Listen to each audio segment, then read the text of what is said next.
Good afternoon, everyone. Welcome to another episode of Spilling Tea. I'm your host, Tiffany Daniels. We'll go ahead and get to the JRC here in a moment, but first, the disclaimers and the trigger warnings. If you're unfamiliar with the Stop the Shocks campaign or the campaign against the troubled teen industry, pertinent links are going to be right there in the description box.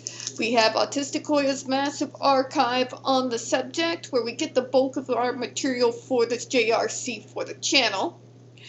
We have the article written by Neuroclastic, the same one that JRC threatened them with a defamation lawsuit over, where they interviewed over 800 ABA professionals in regards to JRC's so-called behavior modification program.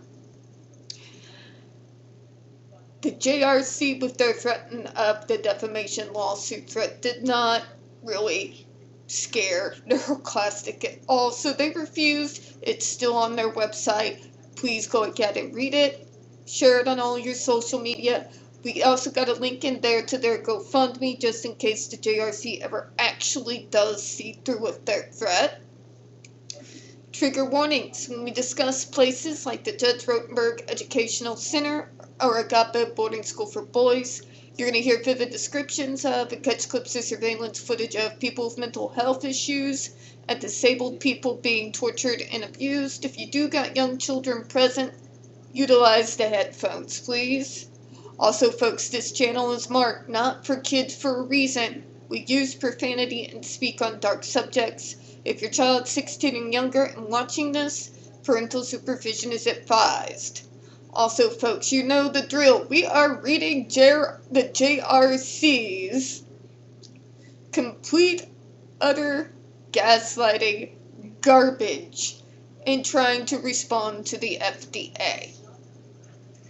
Doing such things as never actually responding to any of the points the FDA, or anybody else for that matter, has brought up in regards to such simple things like the full functional behavioral assessment. They're gonna gaslight you and me and all of planet Earth. They're going to victim blame and shame the survivors. And they are going to shame even ER doctors in regards to the injuries they detailed in their ER documents that were brought to the FDA to show not only is it probable that this could risk illness or injury, but the fact that we can prove beyond a shadow of a doubt that it already has. But the JRC operates off of sciencey sounding words, word salad, some severe pseudoscience, and a whole lot of bastardization and tropes. So more than likely, every word or every other word out of my mouth is probably going to be a sick swear word, because I'm tired. To answer their same arguments and same comments over and over and over again for over 20 years would exhaust anyone's patience. So apologies for that in advance, alright? Okay. Now, they went into all the things that the kid can now do because of the GED device. Which sounds great. Except, none of these so-called things showing progress are being done without the kid being stuck on the device. You know what that tells us? That says the underlying issues that was causing all the problems in the first place are continuing to remain unaddressed. As long as those triggers continue to go unaddressed, the extreme possibility of those behaviors coming back is 100%. 100%. Because you can't punish the behavior out of people. If you are from my generation, one of the last generation that were susceptible to corporal punishment for our parents, we can tell you, we would shape up for only a very short period of time. Then good old teenage rebellion would kick in, and then, due to anger that stems from the punishment from the original reckless action, spurns us on to get even more reckless and stupid. If you don't believe me, try searching through and see if you can find some of those VHS tapes from back in that time. Because we are talking about kids who would play chicken on water skis with the person driving and another person standing on the driving person's shoulders while going at full speed. If you must wonder, my brother and my cousin. I've seen it. People be crazy. Okay?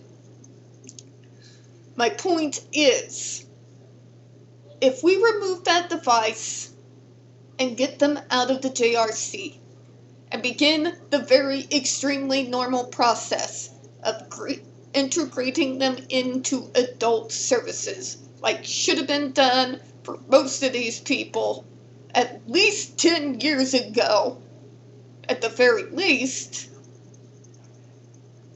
what do y'all think is going to happen? It means all these so-called progressive changing points are going to start disappearing one by one. All those behaviors that more than likely the kid was desperately suppressing, when you can't suppress anymore, goes off kind of like a nuclear bomb. Okay? Yeah. So you can sit here and say, but look at all these mile markers and how well they're doing.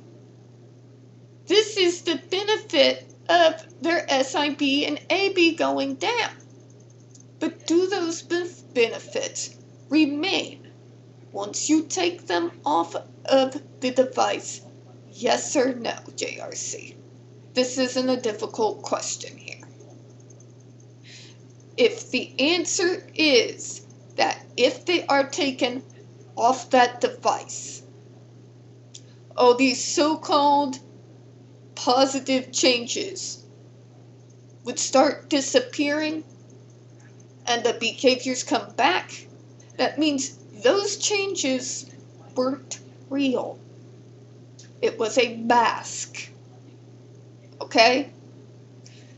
Anybody knows quite a bit about using a mask to show the outside world to the very last detail every single thing that they wanted to see, whether it was to hide what was going on at home or to prevent anything going on at home getting worse.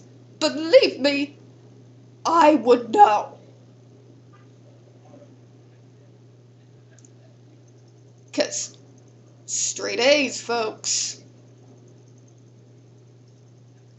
Teacher's pet. Every single year, including high school. My grades were better than everyone else's. I did what I was told, when I was told to do it, how I was told to do it.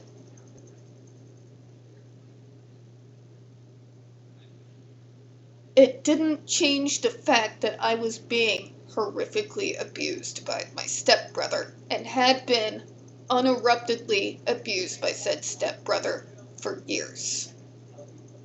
Years. Okay?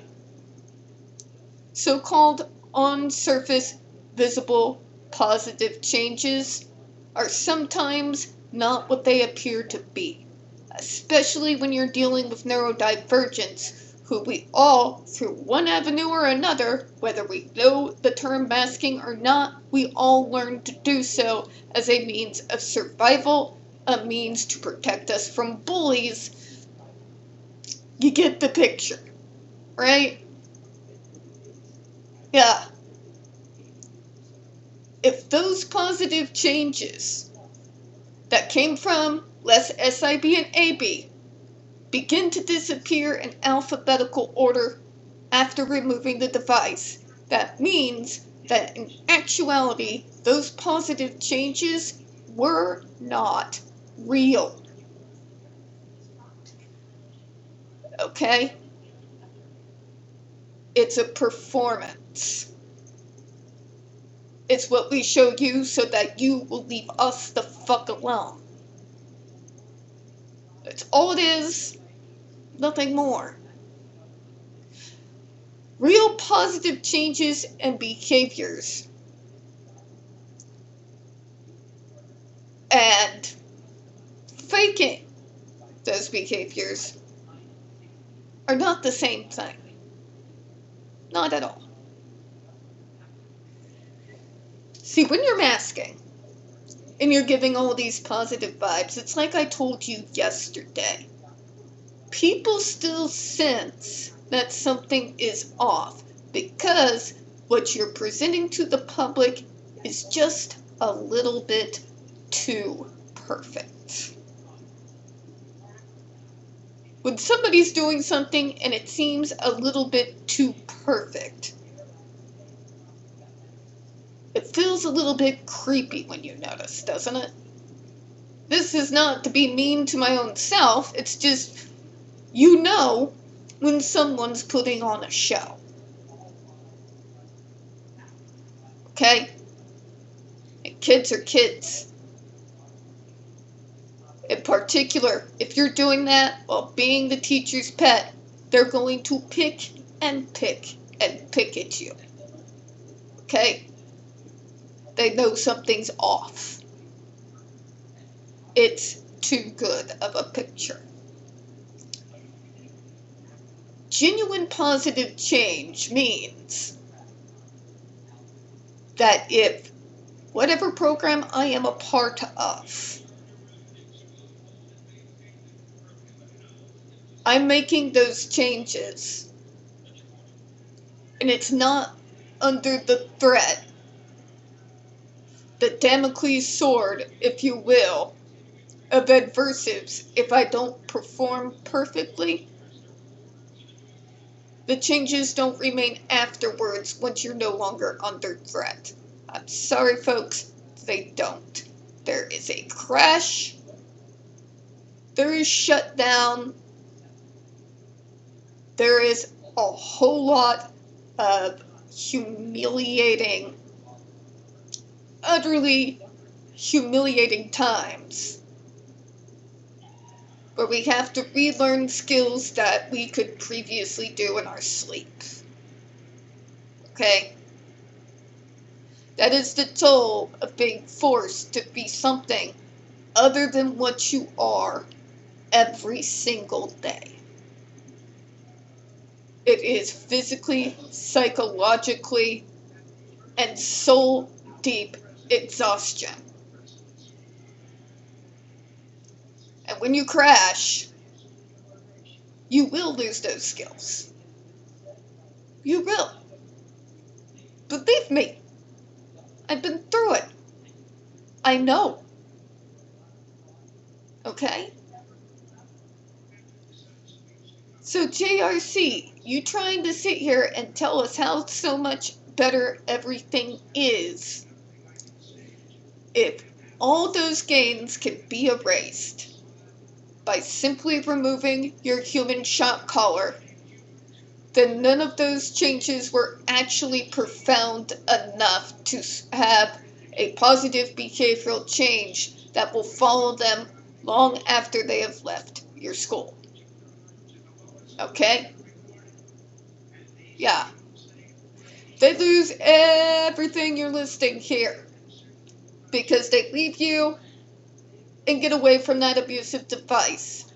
Then in actuality, you have literally given them nothing. Nothing, nothing. Don't make me get out the bullhorn or tap the sign. Okay? Yeah. So list all this, and I love this last line, happiness. JRC, please tell me who the hell is dealing drugs to your direct care staff, because I need to know to stay away from that individual. Put as much distance between me and them as humanly possible. Because if you are going to sit here and look me in the eye and say with your full chest that being put on a human shock collar, spending every single second of your life surveillanced, not a single moment of privacy anywhere at any point in time, constantly living under the threat of severely painful shocks that can happen for any reason, and all they need to justify it is some vague-ass term in regards to how some action such as, inhaling and exhaling could lead to aggression. Okay? Nobody with a device that could go off and hurt us and cause second and third degree burns is going to be walking around in a cloud of happiness. But they're smiling and interacting. Don't make me tap the sign. It is a mask. They are showing you what you want to see so that maybe you will stop abusing them. Okay? It isn't real. And anybody who wants to challenge me on this, let me ask you a simple question. If you were forced through court order to wear that human shock collar that these kids are forced to wear, knowing that their most recent device is well beyond 3 times more powerful than a police taser, it is literally operating just below the lethal limit. They have to wear it every second of every goddamn day. And if they don't project perfectly the JRC's bastardized, fictionalized version of what a neurotypical teen is, then they're going to hurt you with that device. Would you then say that that gives you happiness? Would it? Because I've had Damocles' sword over my neck in a variety of different ways for as far back in time as I can possibly remember. Whether it was corporal punishment, whether it was taking an item of mine away,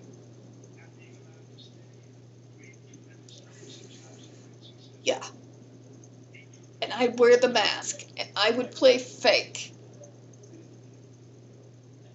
Pretend to be something that I wasn't.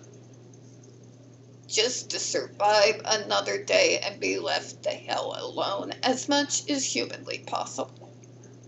Okay? I was not happy during those times. I plastered that smile on my face though, and I even used happy tones. All in an effort to just make the insanity stop. Okay? But there was abuse, pressure from the schools, pressure at college, pressure from my work, in particular, the shit I hid until I couldn't hide it no more in regards to my stepbrother's abuse towards me as a child. It was faked happiness. I got good at projecting what they wanted to see so that I could be left alone. Okay? It wasn't real. What having the Damocles sword over your neck and being under constant threat does is it increases paranoia, it drives anxiety issues through the damn roof, it exacerbates any kind of sensory issues you may already have, or even if the slightest thing goes off sensory-wise, you shoot straight to the goddamn moon. Yeah. It isn't real. It's a mask.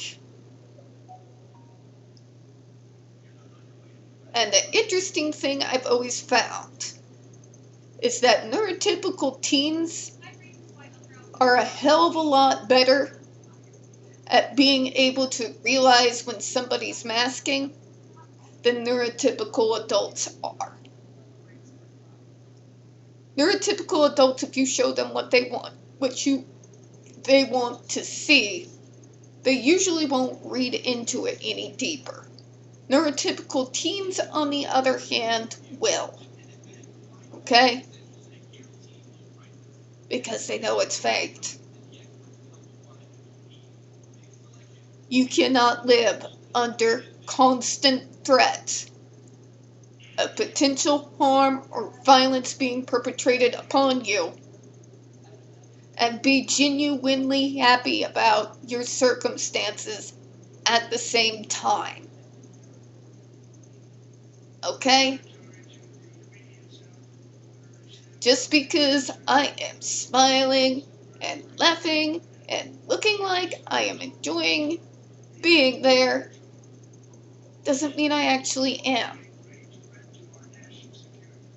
It means I'm doing what I'm forced to do and pretending to wear the mask the entirety of the time so that I can be left alone, so I can protect myself from future worse abuse.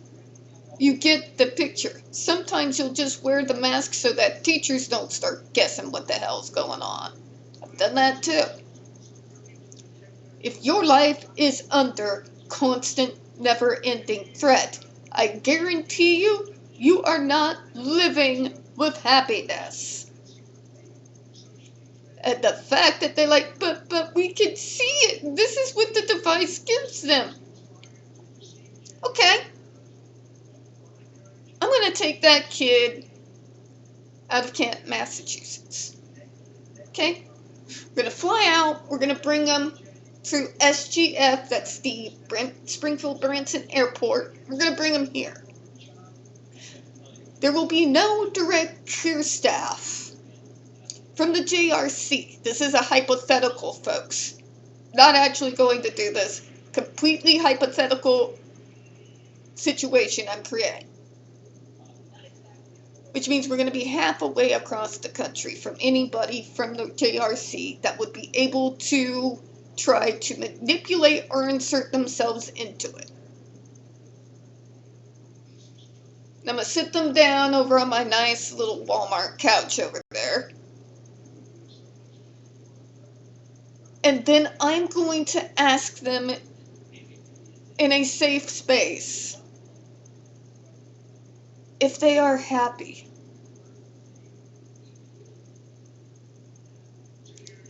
What do you think they're going to tell me, JRC? What do you think they're going to tell me if they're in a safe space where you have no ability, power, or authority over them to keep them from telling the truth? What do you think's going to happen? Yeah. That's what I thought. Alright, folks, we're going to go ahead and close out. I know I didn't get into the paragraph yet, but I did want to go ahead and cover that because what I wanted you to learn today is all these so-called positive changes can't necessarily be called changes if all you need to do to erase them is to remove the device.